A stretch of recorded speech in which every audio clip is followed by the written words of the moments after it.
Good morning students.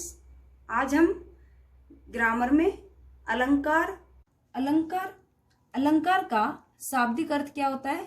आभूषण। जिस प्रकार स्त्री अपना श्रृंगार करते वक्त अलंकार आभूषण को धारण करती है तो क्या हो जाती है? सुंदरता में वृद्धि हो जाती है। उसी प्रकार कवि काव्य रचना करते हुए अलंकार का प्रयोग करते हैं, जिससे काव्य में क्या हो जाती है? सुंदरता की वृद्धि हो जाती है। अलंकार की परिभाषा क्या हुई? जिस साधन से काव्य के सौंदर्य में वृद्धि होती है उसे क्या कहते हैं? अलंकार कहते हैं। जिस साधन से काव्य की सुंदरता बढ़ती है उसे क्या कहते हैं? अलंकार कहते हैं। अलंकार के दो भेद होते हैं, शब्दालंकार, अर्थालंकार। शब्दालंकार शब्द के माध्यम से क्या हो जाती है?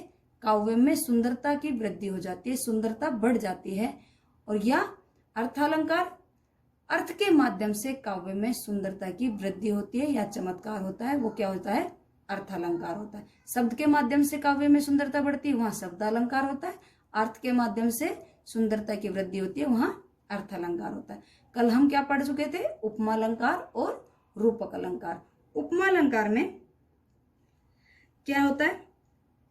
किसी व्यक्ति या वस्तु आदि के स्वभाव, स्थिति, रूप और गुण आदि की तुलना या समानता किसी अन्य व्यक्ति या वस्तु के साथ की जाती है। क्या की जाती है? किसी व्यक्ति या वस्तु के साथ की जाती है। उसके गुण, स्थिति, स्वभाव, रूप आदि की समानता या तुलना की जाती है किसी अन्य व्यक्ति या वस्तु के साथ। तो वहां कौन सा अलंकार होता है? उपमा अलंकार होता है। कल जैसे मैंने उदाहरण दिया था, पीपर पात सरिस मन डोला। पीपल के पत्ते के समान मनुष्य का मन क्या करता है? विचरण करता रहता है, घूमता रहता है, हिलता रहता है। जिस प्रकार मन डोलता रहता है। कई बार आप क्लास में बैठे होते हो तो आप क्लास से बाहर कहाँ पहुंच जाते हो? शारीरिक रूप से तो आप क्लास में विद्यमान है, लेकिन मानसिक रूप से आप क्लास के बाहर पहुंच जाते हो। तो इसी प्रकार जिस प्रकार पीपल के पत्ते उड़ते रहते हैं, विचरण करते रहते हैं, उसी प्रकार मनुष्य का मन भी विचरण करता रहता है। रूपक अलंकार, जहां गुणों की समानता दर्शाने के लिए दोनों वस्तुओं को अभिन्न एक मान लिया जाए, मतलब कि अलग नहीं माना जाए, एक मान लिया जाए, वहां रूपक अलंकार होता है। दूसरे शब्दों में उपमेय में उपमान का आरोप कर दिया जाता है। क्या कर दिया जाता है? उपमेय और उपमान में का आरोप कर दिया जाता है। जैसे चरण कमल बंदो हरिराई। चरण कमल बंदो हरिराई, मैंने इसकी पहचान बताई थी। योजक चिन्ह आता है। उपमा अलंकार में वाचक शब्द आते हैं, सा, सी, सरस, सरिस। और रूपक अलंकार में क्या आते हैं? योजक चिन्ह आते हैं। और जब इनका अर्थ करते हैं तो रूपी शब्द लगता है। चरण रूपी कमल, चरण कमल बंदो हरिराई। प्रभु के चरण कमल के समान क्या है? सुंदर है। कैसे?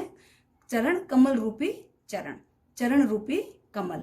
तो प्रभु के चरण कितने सुंदर है? कमल के समान। तो यहाँ क्या है? दो चरण और कमल को दोनों को समान मान लिया गया है, एक मान लिया गया है। अंबर पनघट में डुबो रही तारा घट उषा नागरी। अंबर रूपी पनघट, आकाश को क्या माना गया है? पनघट, जहां पर पानी भरते हैं। तारा घट, तारा रूपी घड़ा। और उषा रूपी स्त्री। यहाँ पर उषा को क्या माना गया है? स्त्री। तारा को क्या माना गया है? घड़ा। और अंबर को क्या माना गया है? पनघट। तो इन सभी को एक समान माना गया है। तो कौन सा अलंकार हुआ? रूपक अलंकार हुआ। आज हम पढ़ते हैं उत्प्रेक्षा अलंकार। जहां उपमेय में उपमान की संभावना प्रकट की जाती है वहां उत्प्रेक्षा अलंकार होता है। जहां उपमेय में उपमान की संभावना प्रकट की जाती है, उपमेय में उपमान की संभावना प्रकट की जाती है, वहां उत्प्रेक्षा अलंकार होता है। उत्प्रेक्षा अलंकार में संभावना प्रकट की जाती है। इसकी पहचान क्या होती है? मानो, मनु, मनहु, जानो, जनु, जनहु आदि वाचक शब्दों का प्रयोग होता है। क्या होता है? इनका प्रयोग होता है। पहचान है ये इनकी। जब कोई भी उदाहरण आएगा तो उनके बीच में क्या आएगा? मानो तो, या मनु, मनहु, जानो, जनू, ये आदिवाचक शब्दों का प्रयोग किया जाता है। जैसे कहती हुई उत्तरा के नेत्र जल से भर गए, हिम कणों से पूर्ण मानो हो गए पंकज नए। यहाँ हिम कणों से पूर्ण मानो हो गए पंकज नीर। क्या आ गया? मानो। तो मानो जहां आते ही क्या आ जाती है? संभावना आ जाती है। ये किसी चीज का अनुमान लगाया जा रहा है, संभावना प्रकट की जा रही है। कहती हुई उत्तरा के नेत्र जल से भर गए। उत्तरा के नेत्र, आंखों में क्या आ गए? आंसू आ गए। हिमकणों से पूर्ण पंकज नए। हिमकणों से पूर्ण पंकज नए, ये क्या हो गई? उत्तरा के अश्रुपूर्ण नेत्र तो क्या हो गए? यहाँ उपमेय हो गए। और हिमकणों से पूर्ण पंकज, ये उपमान की संभावना हो गई। तो नेत्र मानव शरीर के अंग, जो मनुष्य शरीर के अंग होते हैं वो क्या हो गए? उपमेय होते हैं। और निर्जीव वस्तु से, जो प्रसिद्ध निर्जीव वस्तु है उससे उनकी तुलना की जाती है, वो क्या होते हैं? उपमान होते हैं। तो यहाँ मनुष्य, उत्तरा के नेत्र क्या हो गए? मनुष्य के नेत्र, तो वह तो हो गए उपमेय। और हिमकणों से पूर्ण पंकज नए, ये क्या हो गया? उपमान हो गया।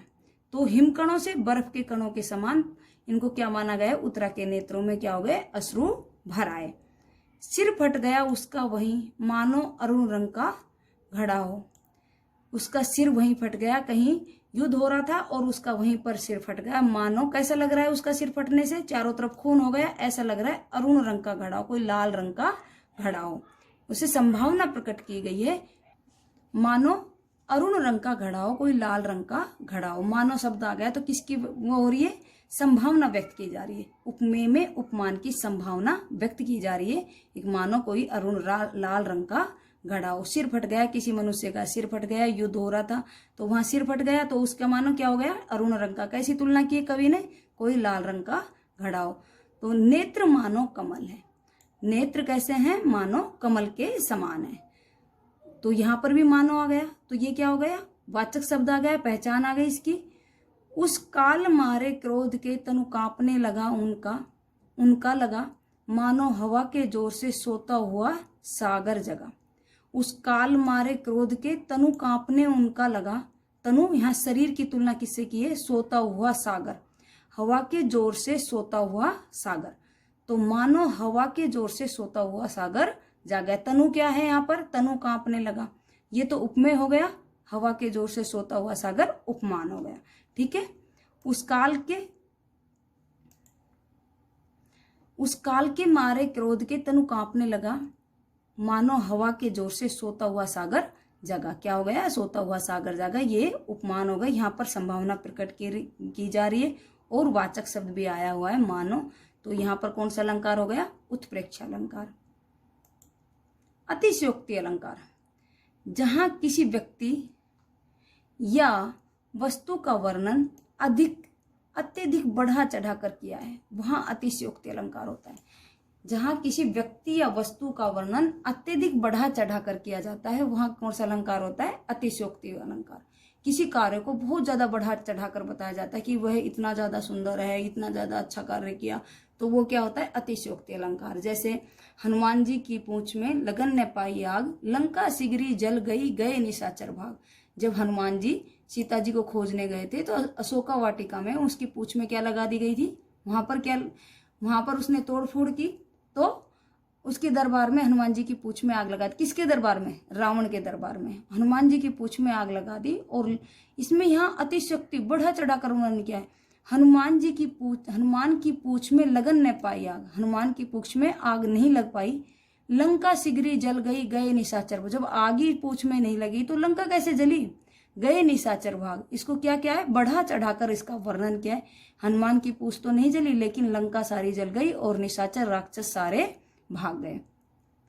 आगे नदियां बड़ी अपार, घोड़ा कैसे उतरे पार। राणा ने सोचा इस, तब तक चेतक था उस पार। ये महाराणा प्रताप के घोड़े चेतक की बात हो रही है। महाराणा प्रताप का घोड़ा था चेतक। जब हल्दी घाटी का युद्ध हो रहा था तो आगे क्या था? बहुत बड़ा नाला था और महाराणा प्रताप और चेतक दोनों क्या हो चुके थे? घायल हो चुके थे। तो लेखक उसका बढ़ा चढ़ा के वर्णन कर रहा है चेतक के साहस का। एक घायल चेतक भी एक इतने बड़े नाले को कैसे पार करता है। आगे नदियां पड़ी अपार, आगे इतनी बड़ी नदी थी, इतना बड़ा नाला था, घोड़ा कैसे उतरे उस पार। अब महाराणा प्रताप सोच रहे हैं कि घोड़ा कैसे इस नाले को पार करेगा। राणा ने तो सोचा इस बार, राणा ने तो अपने मन में ही सोचा था, तब तक चेतक था उस पार, तब तक चेतक उस नाले को क्या कर गया था? पार। तो चेतक की वीरता का वर्णन, चेतक के साहस का वर्णन क्या किया गया है? बढ़ा चढ़ा कर किया गया है। तो यहाँ पर क्या कौन सा अलंकार हुआ? अतिशयोक्ति अलंकार। देख लो साकेत नगरी है यही, स्वर्ग से मिलने गगन में जा रही है। यहाँ स्वर्ग बहुत सुंदर होता है। स्वर्ग में कल्पना की जाती है स्वर्ग सुंदर है, वहां पर कोई दुख नहीं है, तो ऐसे ही साकेत नगरी कैसी है, स्वर्ग के समान है, बहुत सुंदर है और वह स्वर्ग से मिलने जा रही है कि देखो जितनी सुंदरता आपके अंदर है, आपके स्वर्ग में है, उतनी ही सुंदरता मेरी नगरी में भी है। तो देख लो साकेत नगरी है यही, स्वर्ग से मिलने गगन में जा रही है। यहाँ साकेत नगरी की क्या किया गया है, उसकी सुंदरता का बढ़ा चढ़ाकर वर्णन किया है, स्वर्ग के समान उसको तुलना की गई है, उसकी बढ़ा चढ़ाकर उसकी सुंदरता का वर्णन किया गया है। अन्योक्ति अलंकार, जहां किसी अन्य माध्यम से किसी को बात कही जाती है वहां अन्योक्ति अलंकार होता है। जहां किसी अन्य माध्यम से किसी को बात कही जाती है वहां कौन सा अलंकार होता है, अन्योक्ति अलंकार होता है। किसी दूसरे को क्या किया जाए, दूसरे के माध्यम से बात की जाए, कोई अप्रत्यक्ष रूप से बात की जाती है, जैसे किसी अन्य माध्यम से किसी को बात कहे, वह अप्रत्यक्ष माध्यम से, सामने नहीं, अप्रत्यक्ष से उसे समझाया जाए, वो कौन से अलंकार होता है, अन्योक्ति अलंकार होता है। जिन दिन देखे वे कुसुम, गई सुबीती बहार, अब अली रही गुलाब में अपत कटीली डाल। यहाँ पतझड़ आ गया है, गुलाब की सारी पत्तियां झड़ चुकी है, भौरा दिन रात उन्हीं गुलाब पे मंडराता रहता था।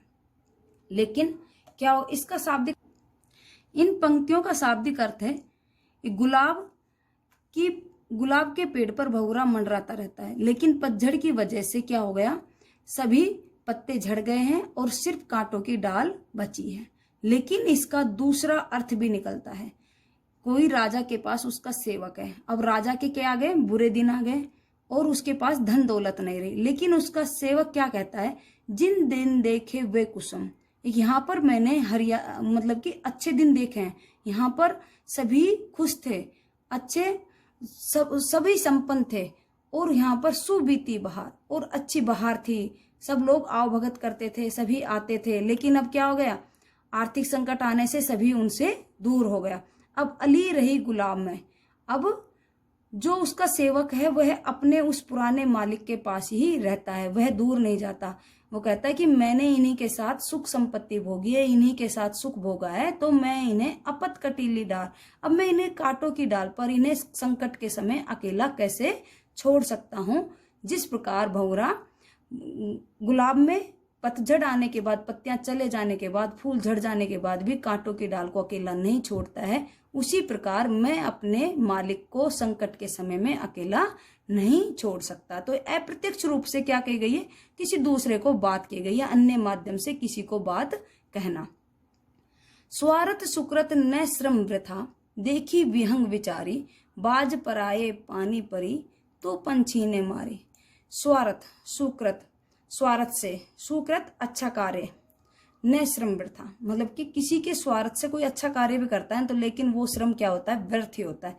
देखी विहंग विचारी, एक पक्षी को देखकर कवि विचारता है। बाज पराए, जब शिकारी बाज को पकड़कर पक्षियों को मरवाता है, बाज से क्या करवाता है, शिकार करवाता है। तो बिहारी, ये बिहारी का दोहा है, बिहारी राजा जयसिंह को कहते हैं, स्वार्थ सुकृत न श्रम वृथा, आप स्वार्थ के तहत होकर अच्छे कार्य में अपना श्रम को व्यर्थ मत कीजिए। किसका स्वार्थ है, यहाँ पर अकबर ने क्या किया है, शिवाजी पर आक्रमण करने का आदेश दिया है। तो शिवाजी हिंदू भाई है और अकबर क्या है, मुस्लिम है। तो बिहारी उसे रोक रहा है कि आप किसी दूसरे के लिए अपने श्रम को व्यर्थ मत कीजिए। देख विहंग विचारी, उसने पक्षी को देखकर विचार किया, जिस प्रकार बाज दूसरे के हाथ पड़कर अपनी ही जाति के पक्षियों को मार रहा है, वैसे ही आप किसी दूसरे के आदेश पर अपने ही हिंदू भाइयों का खून बहा रहे हो। आप दूसरे के लिए ऐसा कार्य मत कीजिए, आप दूसरे के लिए अपने श्रम को व्यर्थ मत कीजिए। राजा शिवाजी के साथ आप युद्ध मत कीजिए। तो ये कौन कह रहा है, अन्य माध्यम से किसी को बात कही जाती है, किसी अन्य माध्यम से। यहाँ बाज के माध्यम से कवि किसे समझा रहा है, राजा जयसिंह को समझा रहा है। तो यहाँ कौन सा अलंकार हुआ, अन्योक्ति अलंकार। Thank you class.